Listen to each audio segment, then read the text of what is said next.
Everybody, Chris and Lumen here. Yeah, we're going to go back to that because it's just easier for more people to grasp. I'll use the mask. It's just easier to communicate that way. But it's been a busy couple days, learning new things, trying to decide. I had a couple new topics, but it's like, man, some of these are like stretching like what most people can comprehend quite a bit. So I'm choosing the more, well, I won't say the more interesting, but the easier to grasp topic because it has something in it that people can experiment with. We're going to be talking about some elemental stuff. Now, when most people try to teach these things on YouTube or whatever, most of them are repeating things that they learned from the world. Meaning this is what they always said. This is what the books say. This is what that says. But as I've said before, there's so much stuff that's right in front of our face that we do not see because the world, the authority in the world, gives things mundane explanations which we accept, and then we don't realize the magic in it. My favorite example of this is the sun. I use the sun all the time. Okay, so you go to school and they tell you that the sun is some perfect sphere ball of nuclear reaction gas that gives light and heat and is so many like all this fantastic stuff that you can't prove. You just kind of got to take their word for it. But it's like one of the central things. Like you can't have life on this earth without the sun. And everyone's favorite P word, plasma, I mean, that's associated with the sun. They say that's what it is. They always talk about the plasma filaments and stuff like that. They talk about magnetic this and surface temperature that, but nobody freaking knows because nobody's been there. They say it's 93 million miles away. Okay. But that is to give you this model that they built your matrix prison off of. From the very beginning, they told you this is what your reality is. This is how it works. Trust us. We're the authority. And if you don't agree with us, then you're crazy. Well, there's other things besides the sun. It's right in front of you. And a lot of it is things that we talk about all the time in metaphysics. But like, do we really dig down deep into like what they really freaking mean? The four elements. Air, fire, water. What's the other one?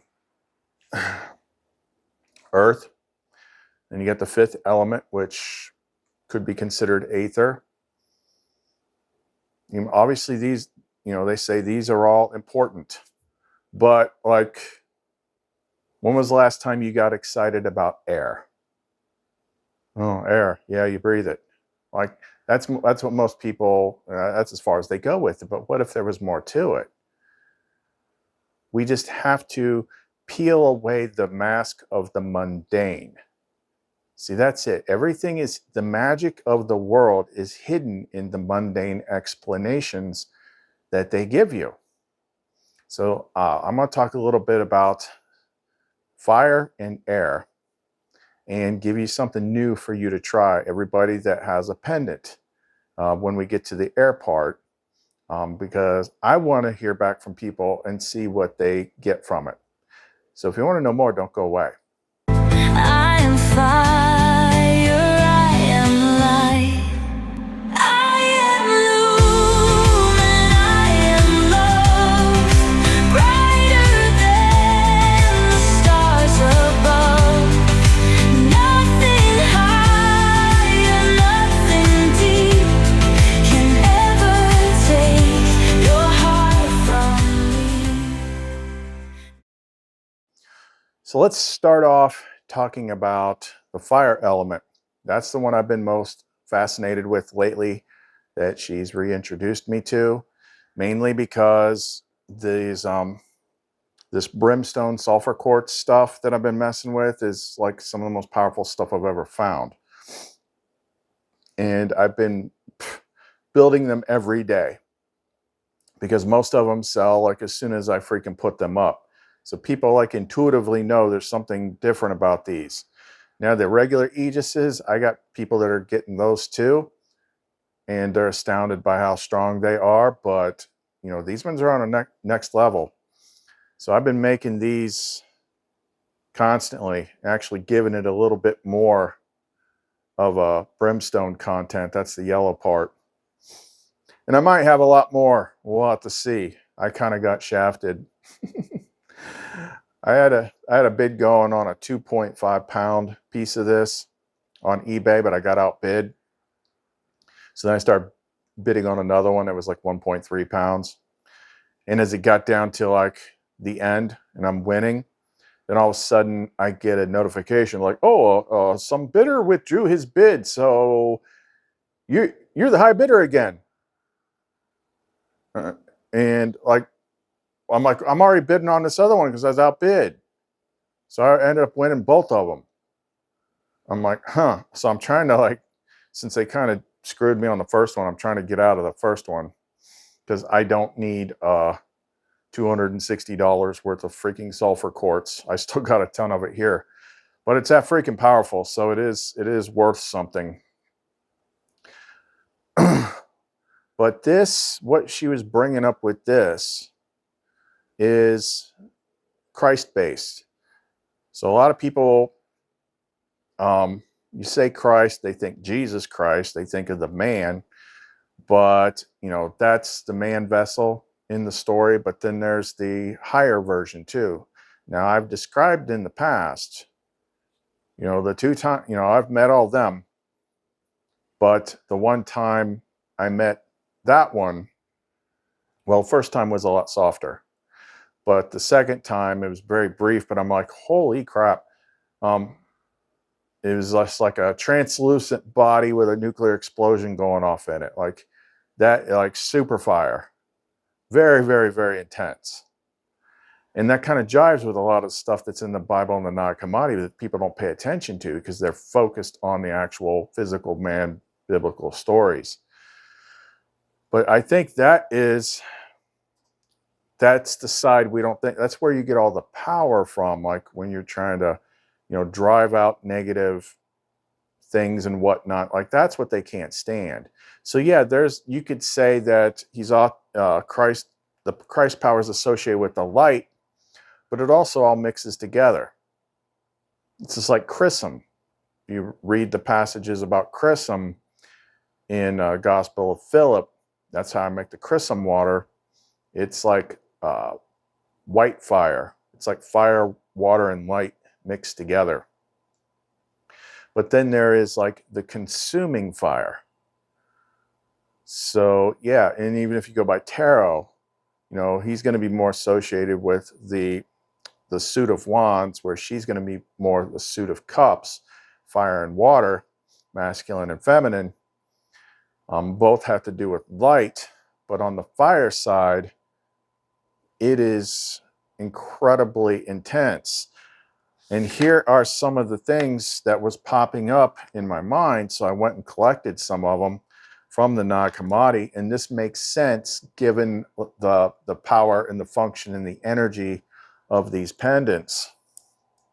So these are just some of the ones that I grabbed. I don't know, with the Nag Hammadi ones, I'm not exactly sure. I think it's a combination of Gospel of Thomas and Dialogue with the Savior. Mary said, Master, you are awesome and marvelous, and like a devouring fire to those who do not know you. Devouring fire. And we've said before, the plasma apocalypse, as they call it, the day of the Lord, you know, all the fire stories that we covered in the past. Yeah, that's Christ Sophia doing that. But fire is always a thing. Fire, this fire burns out the darkness, burns out the evil, burns out the corruption. Another one, Jesus said, I have thrown fire upon the world, and look, I am watching it until it blazes. Another one, Jesus said, whoever is near me is near the fire, and whoever is far from me is far from the kingdom. Very similar one. If someone is near me, that person will burn. I am the fire that blazes. Whoever is near me is near the fire. Whoever is far from me is far from life. So fire, we didn't really mess with that element much before. It was always the water and the light, but not the fire. And now I'm seeing just how freaking powerful it is. So if we go to the regular Bible, Matthew 3:11, I baptize you with water for repentance, but he who is coming after me is mightier than I, whose sandals I am not worthy to carry. He will baptize you with the Holy Spirit and fire. Luke 12:49, I came to cast fire on the earth, and would that it were already kindled. Revelation 1:14, the hairs of his head were white like white wool, like snow. His eyes were like flame of fire. Revelation 19:12, his eyes were like a flame of fire, and on his head were many diadems, and he has a name written that no one knows but himself. Hebrews 12:29, for our God is a consuming fire. Malachi 3:2-3, but who can endure the day of his coming, and who can stand when he appears? For he is like a refiner's fire, and like fuller's soap. He will sit as a refiner and purifier of silver, and he will purify the sons of Levi and refine them like gold and silver. Yeah, so this flame, like this particular energy in here, is like that refiner's fire. Like I said, this hits stuff that even the Aegis didn't. And I thought the Aegis was unbeatable. For the most part, it's going to do like 95% of, tearing out the negative stuff and pulling out entities and attachments and transmuting and all this stuff. It does all that. It is a transmuter. But when you add the fire element to it, it just takes it up to a whole nother freaking level. And then it's not exactly the same. Acts 2:3, and divided tongues as of fire appeared to them and rested on each one of them. That was like the apostles getting their lumens, so to speak, or enlightened insight, spirit of truth. So yeah, it's intense. And I've pretty much, it took, maybe, I don't know how long I've been messing with, I'm going to say at least a week. And I'm adjusted to it now. Like it's before, for the first, week or so, it was like, ooh, this is intense. Ooh, this feels hot. Like this is really doing something energetically. It's like, taking out a hornet's nest with a flamethrower. So I like it. I like it. And then this is the perfect counterbalance to, let me just grab one here, to the Sophia side. Like this is one I just listed and put up there that I made the other night. That is a liquid chrism core Sophia / goddess energy. The liquid chrism core in the center with the chrism water has chrysocolla, seraphinite, and what was the other one? I'm blanking right now. Moonstone, like the 3 biggest divine feminine goddess energy stones, which then I put in like divine love and those type of. So this is definitely a softer Sophia feminine energy one. And then this is more of like, the Christ, the fire and the water.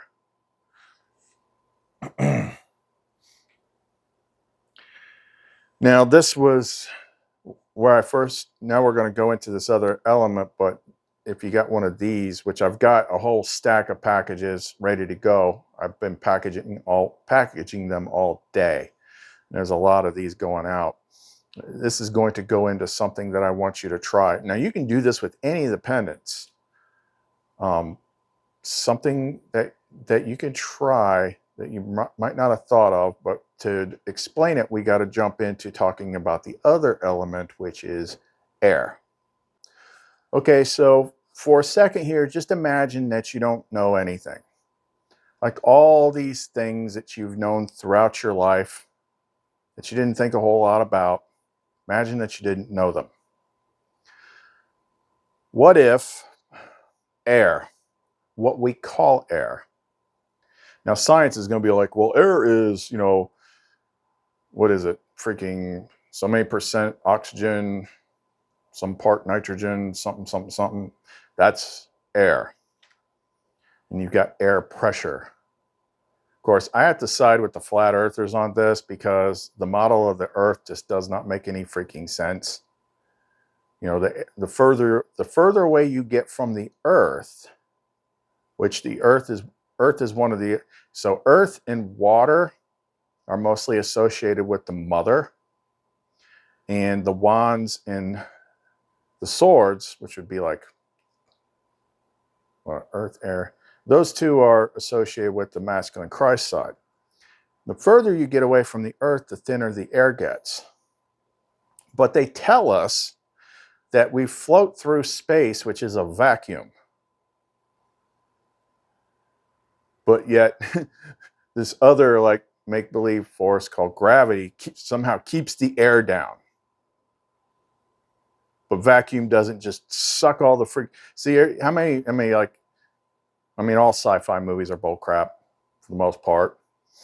But you've seen sci-fi movies and like there's a hole, a hole gets punched in the hull and all the air goes rushing out of it. And they're like, oh, you got to patch the hole.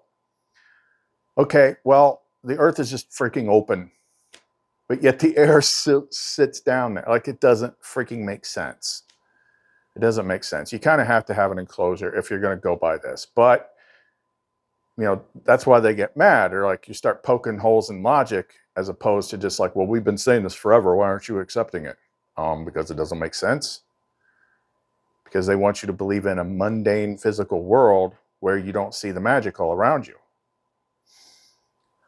Okay, but what if air was, for the most part, the aether, or they're very closely connected, and that the air is the spirit or the force of Sophia? Now think about this. I've been thinking about this, but it's just getting more and more clear.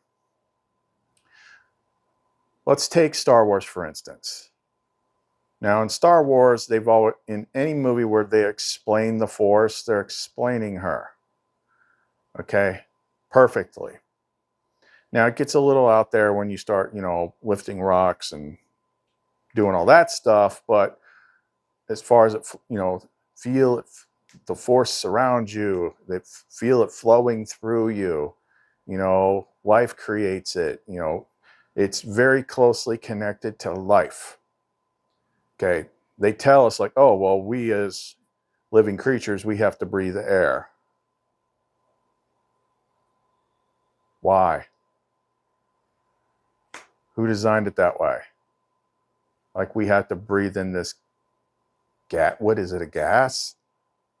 It's like, it's not like any other kind of gas. Like, what the hell is it? But if you don't have it, you die. If you don't have air, you die. Okay, just like we said the other day with CPR being a metaphysical thing, your heart chakra and air, like those are the two things you need to live, to have life. You have to have air, and you breathe in air, and then you oxygenate your blood, and it cycles through you, so you can feel the Force flowing around you on a breezy day or with the fan on. But you're also breathing it in, and it's flowing through you. Now think about what's one of the biggest things about meditation, martial arts, any of that stuff: breathing techniques. And they want you to breathe in through your nose and out your mouth. I think I started to like pick up on this when I was watching the Karate Kid movies last week. And even before I started thinking about that, before I was thinking too deeply about it, in the last several months, I started using breath. Like I'm breathing life into it. Like when I'm part of the process of charging the pendants, it's not all of it because I'm using using the masculine and the feminine side. But with the feminine side, one of them is breathing her into it. And if those of you that came from a magical background that know basic stuff, I was reminded of like books on servitors. If you're trying to build a servitor, which is just basically like a thought form that does stuff for you. Like you create a sigil to represent your thought form, and you breathe life into it. You breathe life into things. Just like CPR. They're not breathing. Well, you're breathing your life into it. It's not just air. It's not some gas that the body needs. It's freaking life. It's her. And when you think about the explanation from like Star Wars and the Force, it's all around you. It flows through you. You can feel it flowing around you. Well, sounds like you're talking about air, or what we call air. And obviously that's important because it's one of the big elements. Earth, air, fire, water, spirit. It's at least part of it. Now, when I decided to ask ChatGPT to explain any connection between air and aether, and it gave me a kind of interesting explanation here. It says, aether and air are distinct but related concepts. Air is one of the classical four elements representing the physical, intangible aspect of movement, breath, and atmosphere. Aether, on the other hand, is often considered the fifth element, quintessence, representing the invisible, transcendent medium that permeates all things, including space and consciousness. The connection between them lies in their shared association with movement and transmission. Air carries sound, breath, and life force, while aether was historically thought to be the medium through which light and celestial energies move. In esoteric thought, air can be seen as the densified expression of aether, manifesting its unseen qualities into perceptible form. Air can be seen as the densified expression of aether. I didn't expect them to actually give me an answer that was in line with what I was thinking, but it did. And of course, these are all intangible things. So when it comes to intangible things, an intangible thing is something that we cannot sit down on a table and we can all sit around and poke it and agree on it. So for all intangible things, we have been trained and conditioned since birth to accept authority's word on it. Because we have special people called scientists, and you should always listen to the scientists because they got an answer for everything, even if they pulled it out of their ass. It's like the layers of the earth. Tell you all about the layers of the earth, but they've never been past the first one. So they tell you all about black holes. They've never been to one. They tell you about the sun. They've never been there. They're always telling you something to think without having to prove it. And all their proof is going to fall on defer to authority. I've always said the scientific method works if you are the one that's doing it. Otherwise, it's only a story someone else is telling you. That's why defer to authority programming is so important in this world, because they have to tell you what everything is.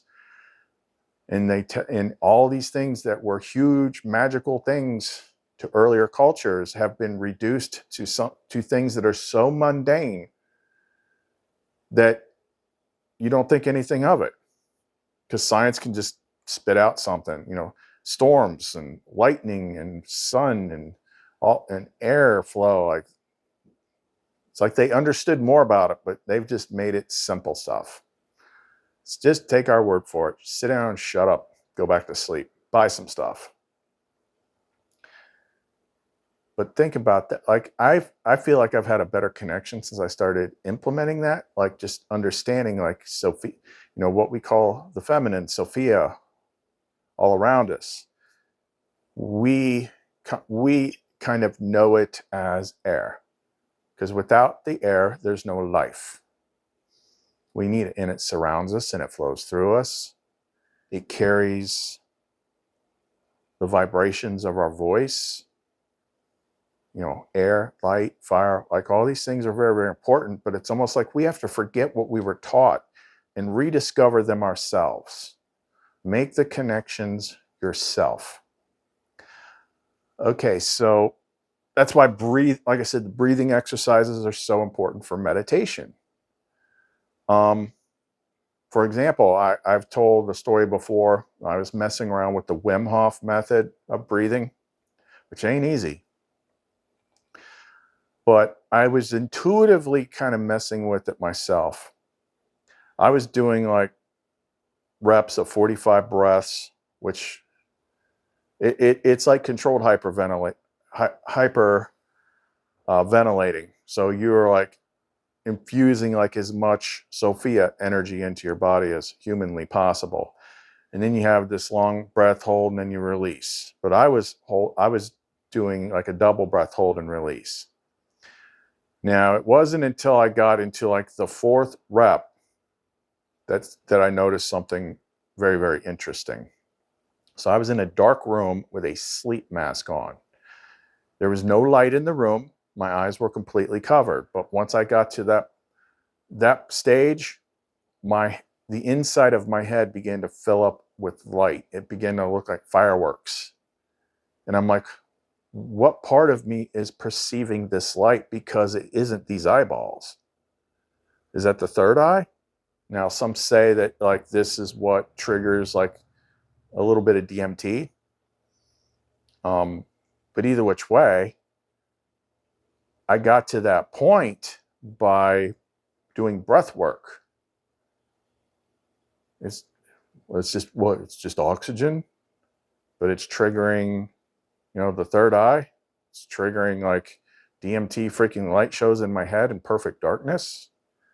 There's more to it. There always has been. You know, all the stuff that we're looking for evidence of, is right in front of your face. It just has mundane explanations. Like try to imagine the world not knowing anything and the magic of these elements. Fire is hot. Fire produces light. It has no form. It transmutes solid into gas. You know, it creates light. Water takes the shape of whatever it contains. And just like air, these are the two things. Remember I said water and air were the two things that were most associated with her?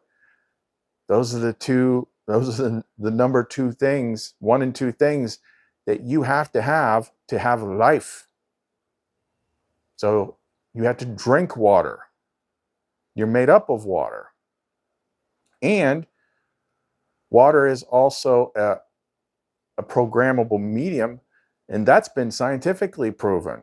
If you want to jump on science, see, they don't like it when science is used to prove spiritual stuff. You know, the Masaru Emoto water experiments, you know, where you play classical music, you say things like, I love you to the water, then you freeze it, and it makes the water these intricate crystals. But if you play freaking Cannibal Corpse while screaming, F you, you stinky pig water, I hate you, you suck, and then you freeze it, it looks horrible. So I say, you're the vessel and your body's made up of water, and the water in your body is the thing that is holding all the negative patterns. So you have to consecrate and bless yourself, the vessel, and the water within the vessel, because that's what's holding the negative patterns. And your pendants can do that, but you have to know and tell it to do it. Magic stuff, right in front of your face. Light is crazy. Fire is crazy. Wind, you can feel it, but you can't see it unless it's moving something, like if there's dust in it. You know, oh, we get freaking tornadoes are when you get a high pressure system and a low pressure system colliding, or a hot and cold, or something, you know, whatever it is. But is that really what's going on with them? Because people have noted things like after tornado disasters, the way, they just assume things are blown away by the wind. But there's all, sometimes when you're looking closely, there's traces of the Hutchinson effect, field effects. Is it really just parts wind that are colliding together, or is it just a freaking energy vortex? A tornado is an energy vortex made of the medium that we call air, but is actually which is actually densified spirit. Yep, it's a friggin' energy vortex. All this stuff, like the magic is right in front of you, but your brain is filled up with ho-hum bullshit that, you don't, it's so boring that you don't think about it anymore. I'm like, well, if the sun is, this giant ball, it's 93 million miles away, then how the heck have I gotten Lumen to monkey with it? Some people have seen it in older videos. When I filmed a lot outside during the summer, I'm making a point and Lumen turns the brightness up on the freaking sun. And as soon as I get done making the point, she turns it back down. She peeks it around freaking trees. I've seen her turn it pink before, make it blink and wink at me. This is all part of us. But they want you to think it's something boring and scientifically explainable. That makes you start asking questions about other things. Right. Yeah. We just don't see it because we have mundane explanations for everything. So here's one of the things that, this is stuff for you to think about. But here's what I want you to try, and I want to hear people's feedback on it. I started to experiment with this. So let me just use this one. So if breathing is part of the, breathing is also going to be in the Hermetic, the Hermetic principles, the law of rhythm, the in and out flow. That's breathing. So you breathe in air, and then you start speaking words and vibration and putting it back out. You're programming things with your intention and your vibration and the word, and you're putting it back out. That is affecting your reality. But breathing is communion with spirit if you're aware of it. So, and these things affect your energy system, the field around you, all sorts of stuff. So I got to thinking, if it's affecting the air, the aether, and breathing is part of taking the force or Sophia in and out, and they always want you to breathe in through your nose, out through your mouth. You're not trying to smell, but just to experiment as a different way of taking in energy. Say you want to invoke, E invoke Divinus Mater Vitae. You want to invoke Sophia, Divine Mother of Life. And you got a Sophia energy pendant. Put it under your nose.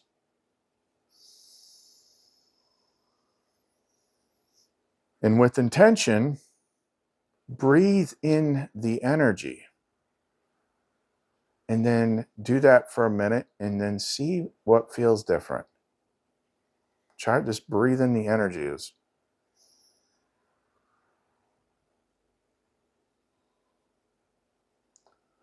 It is weird. Where did I do with that? I had that other one that's hanging around my neck. And with these ones, with the brimstone ones, I mean, they're encased in freaking resin, but I swear I can still smell them. But it's something a little bit more than just scent. It's like I'm breathing in that, sulfur, just like Slipknot said. Or try this, if we're talking about spiritual light frequencies and you're trying to, activate your transpersonal chakra column, connecting to source or whatever, you want to breathe in light.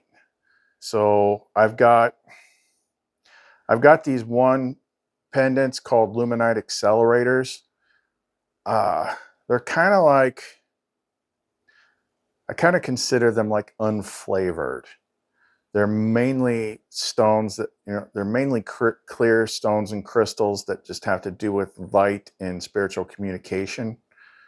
So those are more like the light frequency ones. Like here's a big one that I have. So this is like a Lumenite accelerator. It's all like quartz and things like dambarite and apophyllite and selenite and stuff like that. And, like on these big ones, I'll put I forget what kind of coils those are called, but try that. Just be like, picture breathing in light. Like,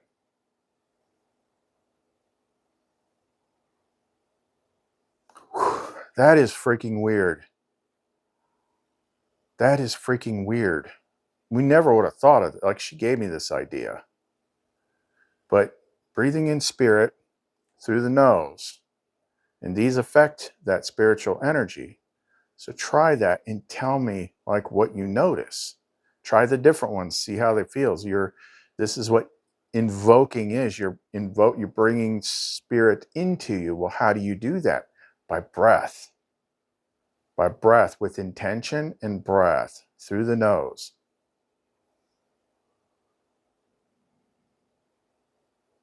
Like, I can actually freaking feel that. This is new stuff for me. It's not something I always did before. This is more of like an active use. And then, like, this is another common shape for the Lumenite Infernos. Now, if I do this one, say you wanted to clear yourself, you could do like, doing the Benedict exorcism is tricky if you're speaking it out loud.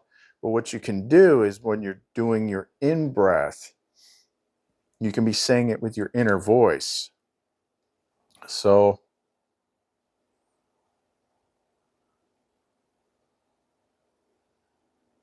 with one breath, I can get through about 2 lines, So it might take about, 5 or 6 breaths to do it, but see, that one has more of like a tangier fire type of energy, smell, feeling thing. But this way, like, you're recoding your mind to how you understand things, not just taking what they told you because they've covered up the spiritual functionality that we're supposed to have and know, like what this stuff actually means. Fire transmutes, fire purifies. Why do you think people, if they're doing magic, they light freaking candles? I mean, fire is one of the freaking most weird magical things that we have in this world that we take for granted. I mean, and I've seen, I don't know how many times I've done stuff and seen the flames do weird things, especially on mushrooms. I've seen it respond and stuff like that.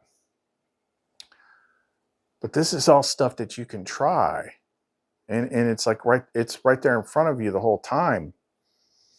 And then earth grounds, but it's also connected to her. Yeah, I mean, there's lots of stuff we can mess around here with this, but I just wanted to get you started with it. These elemental things. And if you recode yourself to understand it that way, that Sophia is life, she is all around you, she flows around you, in and out of you, through you. Well, that's freaking air. Like, geez, like they couldn't have like explained it any more clearly, but because we're just taught air's this thing that we breathe.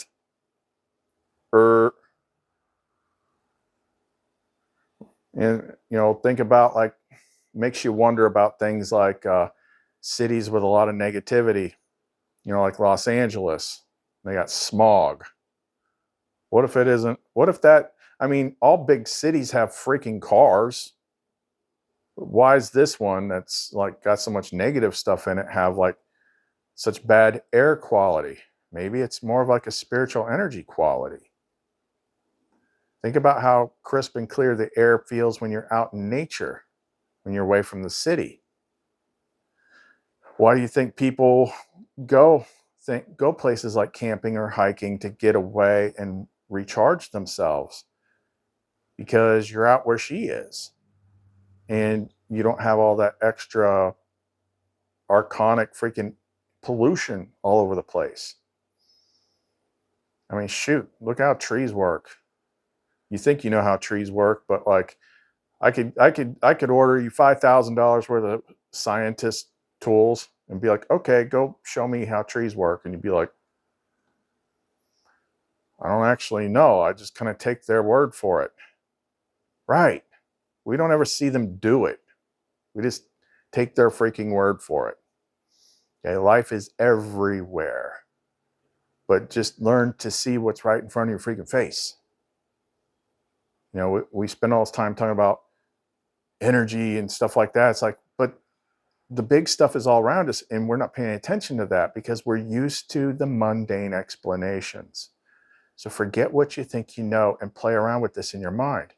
But if you want to try something from the get-go, if you're trying to bring in, like most people can feel the energy of the pendants anyway, but try the breathing. Try breathing the energy of the pendants and see what that does and report back to me. Okay, we're going to wrap this up for right now. If you want to get in touch with this, I've been posting things like crazy, but also trying to get the orders out as fast as I can. You can get the pendants on the Etsy store, clumencreations.etsy.com. Check out our music on the SoundCloud. Links are in the description box below. Chris and Lumen. See you next time. We're never gonna make it.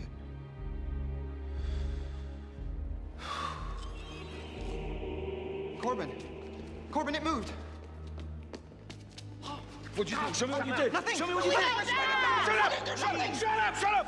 Calm down. Calm down. Just show me what you did. Take me through step by step. All right, I was just standing here like this. Quickly. Okay, and I put my hands on the top like this, and I said, we're not gonna make it. And that's it. Well, what?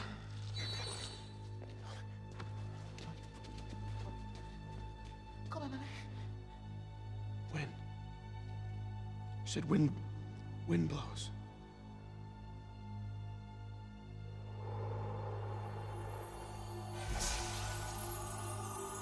Everyone take a stone. Water for water, fire for fire, earth for earth. Go, now. Earth. Open the other way. Okay.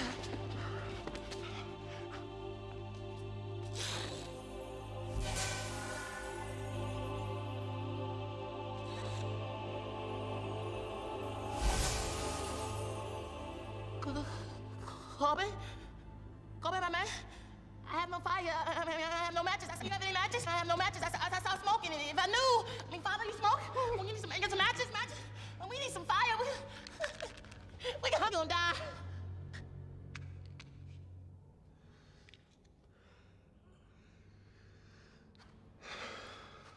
Breathe.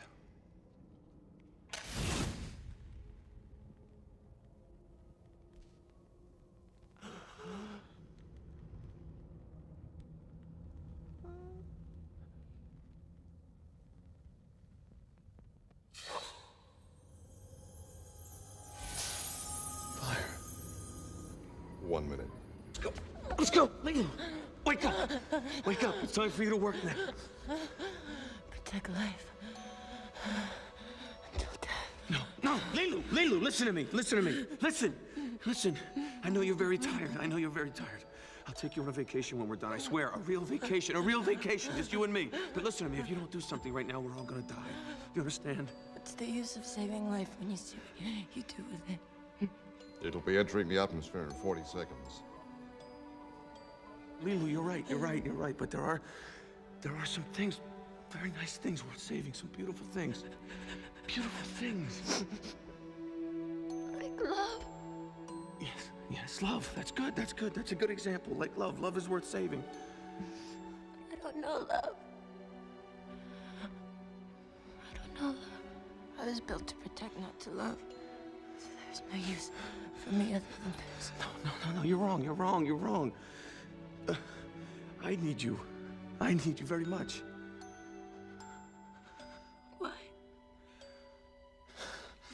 Because. Tell Corbin. Please, do you need me? Because Help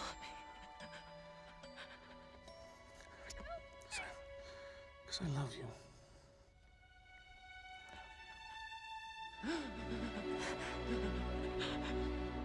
10, 9, 8, 7, 6, 5, 4,